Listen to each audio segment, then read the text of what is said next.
নির্বাচনের রোডম্যাপ ঘোষণা না হলে আন্দোলন সংগ্রামের হুঁশিয়ারি বিএনপির। নয়াপল্টনে তারুণ্যের সমাবেশে নেতাকর্মীর ঢল। এসব বিষয় নিয়ে আরও বিস্তারিত জানাতে নয়াপল্টন থেকে যুক্ত হয়েছেন সিনিয়র রিপোর্টার আনোয়ার হোসেন।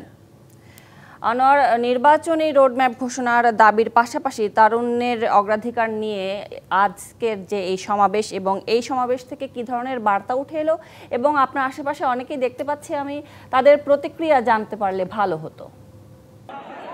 সুরভি, প্রথমেই যে কথাটি বলতে চাই সেটি হচ্ছে যে এই যে তারুণ্যের সমাবেশ বিএনপির সহযোগী 3 সংগঠন তাদেরই আয়োজনে যদি বলি তাহলে এই সমাবেশ ঢাকার এই তারুণ্যের সমাবেশের মধ্য দিয়ে এই যে তাদের এই যে মাসব্যাপী দেশ জুড়ে যে সমাবেশ এবং সেমিনারের একটি আয়োজন ছিল পূর্ব ঘোষিত, সেটি বলা যায় আজকে সমাপ্তি ঘটল।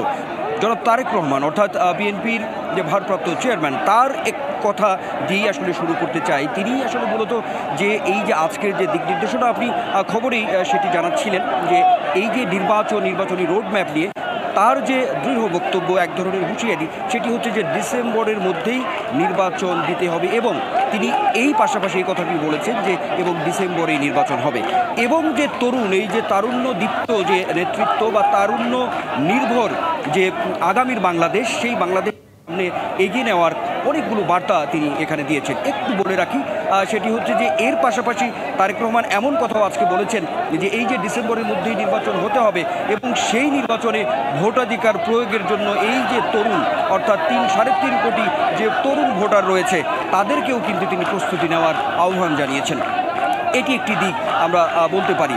এবং আপনি যে কথাটি বলছিলেন যে প্রতিক্রিয়ার যে জায়গাটি, এখানে বিপুল তরুণ যুবা, আমরা এর আগেও বিএনপির বিভিন্ন সমাবেশ আমরা দেখেছি। যদি 5 আগস্টের পরবর্তী সময়েও যদি বলি, সেই জায়গা থেকেও যদি বলি যে সমাবেশগুলো হয়েছে বিএনপির, তাতে করে আমি বলতে পারি আজকের যে তারুণ্যের সমাবেশ অর্থাৎ ঢাকা, সিলেট, ময়মনসিংহ এবং ফরিদপুর মিলে যে বিভাগীয় আজকে তারুণ্যের সমাবেশ, তাতে করে এত জনগণ, এত বিপুল সমাগম, এটি এর মধ্যে আসলে আমাদের চোখে পড়েনি, এটা আমরা বলতে পারি। আর অর্থাৎ আনোয়ার হোসেন বেশ প্রস্তুতি নিয়ে তারা নেমেছেন। এই অবস্থায় একটি প্রশ্ন কিন্তু জরুরি হয়ে গেছে যে বলা হচ্ছে সংস্কার এবং বিচারের কথা বলে নির্বাচন পেছানোর কিন্তু কোনো সুযোগ নেই, দলের পক্ষ থেকে এটাই বলা হচ্ছে।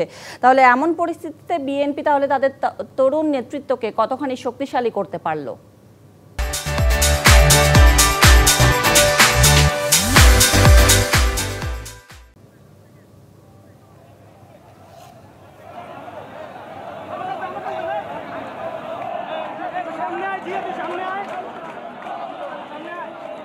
সুরভি, নিশ্চয়ই শক্তিশালী করতে পারলো। তার কারণ হচ্ছে আজকে আমি যদি বলি আপনার আজকের এই যে তারুণ্যের সমাবেশ যে ঢাকায় এই সেমিনার এবং সমাবেশের যে পূর্ব ঘোষিত যে কর্মসূচিটি ছিল, তাতে করে আজকের যে শোডাউন, আজকের যে সমাগম নিঃসন্দেহে কিছুটা করতে পারলো তরুণদেরকে অনেকটাই একাত্মতা প্রকাশ করা, তরুণদেরকে এই যে আগামীর যে আন্দোলন, সেই আন্দোলন বিশেষ করে এই যে নির্বাচনী রোডম্যাপ থেকে শুরু করে যে সমসাময়িক প্রসঙ্গগুলো রয়েছে, সেখানে তরুণদের একাত্মতা করার যে একটি বার্তা এবং যে শোডাউনরা আমরা আজকে দেখেছি, তাতে করে আপনার প্রশ্নের জবাবে বলতেই পারি সেটি অনেকটাই কিন্তু বিএনপি 3 সহযোগী সংগঠন আয়োজিত আজকের যে আয়োজন সেটি কিন্তু করতে পেরেছে, এটা আমরা বলতেই পারি। এখন প্রশ্ন হচ্ছে যে এই যে দলের যে কার্যক্রম, এই কার্যক্রমগুলো এখন আগামী দিনে বিশেষ করে বিএনপির যে পরিকল্পনার কথা আজকে ভারপ্রাপ্ত চেয়ারম্যান তারেক রহমান যেভাবে তুলে ধরেছেন, তাতে করে তরুণদের মধ্যে যে উদ্বুদ্ধ হওয়ার যে জায়গাটি, সেই জায়গাটি অনেকটাই আরও পরিষ্কার হবে।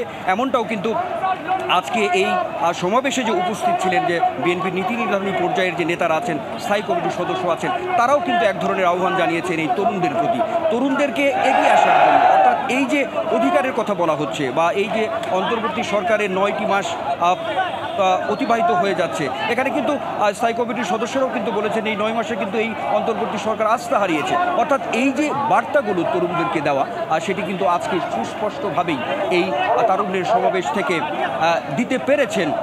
এক কথায় যদি বলি যে ভারপ্রাপ্ত চেয়ারম্যান সহ এই যে অর্থাৎ মাঠ গুছিয়েই বিএনপি নির্বাচনের জন্য প্রস্তুতি নিচ্ছে। অসংখ্য ধন্যবাদ আনোয়ার হোসেন আপনাকে যুক্ত হবার জন্য।